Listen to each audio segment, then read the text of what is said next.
Hey everybody, it's Jason Blaha here, and once again it is time for my client Michelle's vlog. And we started her week off with a bench press against 30 pounds of bands. I believe she got 145 pounds. We got a nice pause here. She did misgroove a little bit. Notice that bar path got a little catawampus on us due to the bands, due to that pause and everything. So trying to drive through right when that band tension really hit, she did struggle with grooving it a little bit. But it also shows you her lockout strength is really, really good, because notice she was able to save the lift. In other words, it misgrooved, but she got it back in place and managed to lock it. So again, we know her triceps are still extremely strong from all that time of close grip benching, because we only got to a point recently where she can actually grip with a wider grip. And we got her ready for that for this last meet that she did. And again, it just has to do with a history of shoulder issues and stuff that she has. And it's something that we have to pay attention to. It's something that we have to be aware of with her because of shoulder surgeries and things. And it's not surgery due to injury. It's due to some other surgery she had to have, and it's left scar tissue in that left shoulder. And so we run into some issues with bone on bone. Here she is doing neutral grip pull-ups, and notice that her pull-ups we have to do pretty close grip. And it's the same situation she has with anything up over her head. Can't grip it wide, it hurts. Now, it previously did, but we may be in a better situation now. We don't know that for a fact. So I may have her test that coming up. All right. For additional supplemental work, as we saw there, we do some pause benching, we do pull-ups, we do JM presses, and we do lateral raises. We're now in a situation where I need her to have more shoulder. So if we notice kind of that little bit of a misgroove, I feel like in her case, had her delts been a little stronger, we wouldn't have had that.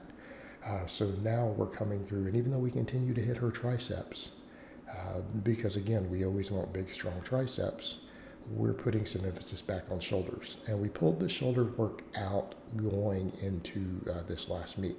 And we did that because, again, I needed her to focus on maxing, hitting her heavier singles, coming in strong. We easily knocked out our qualifying total for Nationals and North American Championship. So, again, but I was worried about her overall recovery.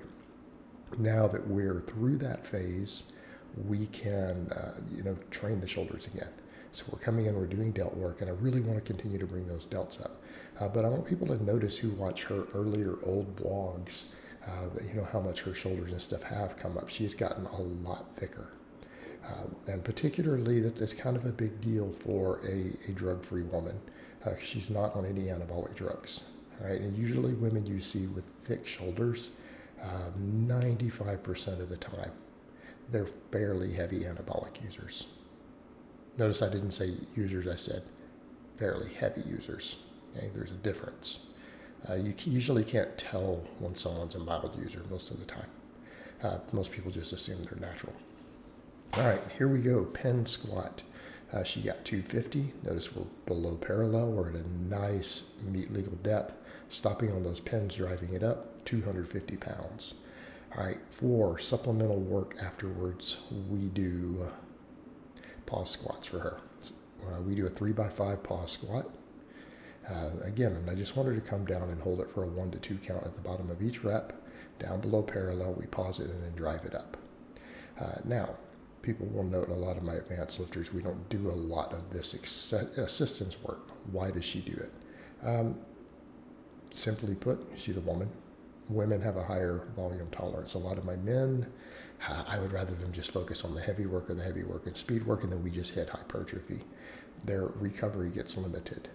In Michelle's case, we do max effort 4 days a week, followed by assistance work, relatively heavy assistance work. Then we do the pump work.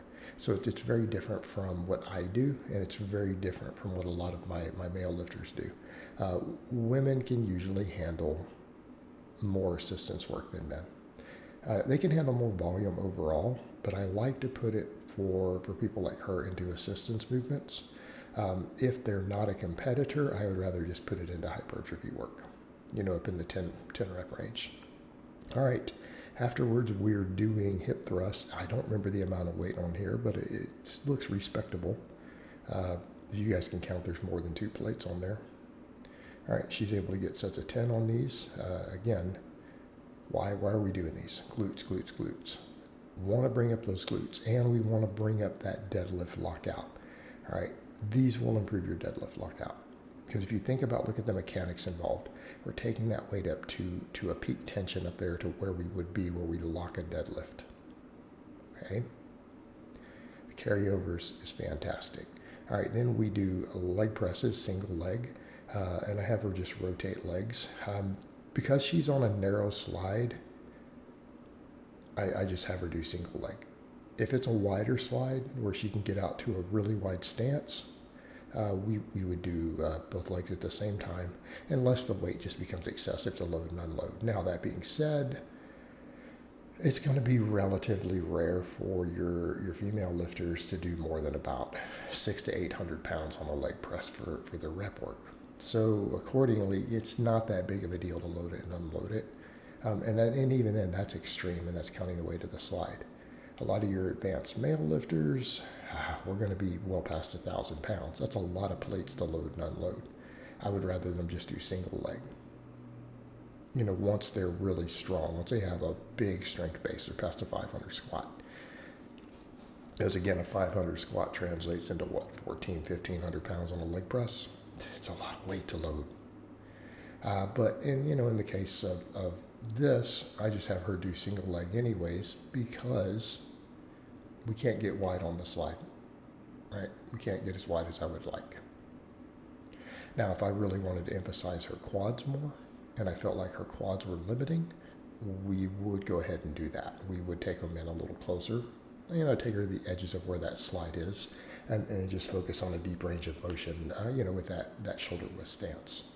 All right, afterwards here, we do a reverse hyperextensions. Now, she does glute ham raises on the deadlift day, but we ran out of space. I don't like these vlogs running much over about 10 minutes, so I left a lot of her upper body work in and took those out, but she does do glute ham raises on that day. All right, and just the last 3 minutes were going to be condensed into the last 2 workouts of the week. Same thing, we came over, we bench pressed against chains this time instead of bands. Again, rotating her supplemental work. And I may take her over to eventually something like what I do, where if we're going to do 4-day max effort, we might do higher specificity, and she may just do the classic lifts where I, as the coach, prescribe the weight each time instead of her ramping to what feels like a training max. So we may do some of that. But that was a really good lift. That one was much cleaner than we were against bands. All right, afterwards we do some bench pressing. We do lateral raises, pull-ups, tricep work, all that good stuff. But here's her pause benching. Now, ideally, I'd like her pausing just a little longer, right? It's what I always tell my lifters, the longer you can pause, the more chest development you're going to get. Right? Pause work is king on the bench for building pecs. You know how many people you get out there who say, oh, the bench press is not an amazing chest builder. You get bodybuilders who say that, then you watch them bench, and it's like, well, maybe if you knew how to bench, it would be. Okay? They'll go out of their way to take the chest out as much as possible, make it easier. And they'll bounce that weight off the bottom. I like to pause. I like to do 1 to 2 seconds if you really want to bring chest up. All right, of course, here's her laterals. And I like to leave these in because her shoulder development's coming along well, and it's just nice to show that off a little bit. So this I left in both workouts. Plus, we've just recently added it back in. For a while, we were doing a lot more shoulder work, and we may take her over to even more and more. I do shoulder circuits personally right now, and I do have some of my really advanced clients do that. I don't always prescribe that for like an intermediate lifter. I'm not going to throw that in until someone's pretty advanced and it's hard to get their shoulders growing. All right, deadlift, 290 plus 45 pounds of bands. This might have been 300 actually. She's going to get mad at me if I get her wrong. Look at that smile. You could tell she was happy with that lift. Then, of course, we do the same work we do on the squat day for the most part, other than I think we do glute ham raises instead of hip thrusts, and instead of pause squats, we do deficit deadlifts. Again, deficit deadlifts increase a lockout strength. I know everyone's like, they make you stronger off the floor. No, they don't. Tom Martin and I agree on that, world record deadlift holder. We both agree on that. We've discussed it on Facebook before. my private page. All right, guys, but that's really all I have to say on that today. I hope it's been informative, and I'll talk to you guys next time.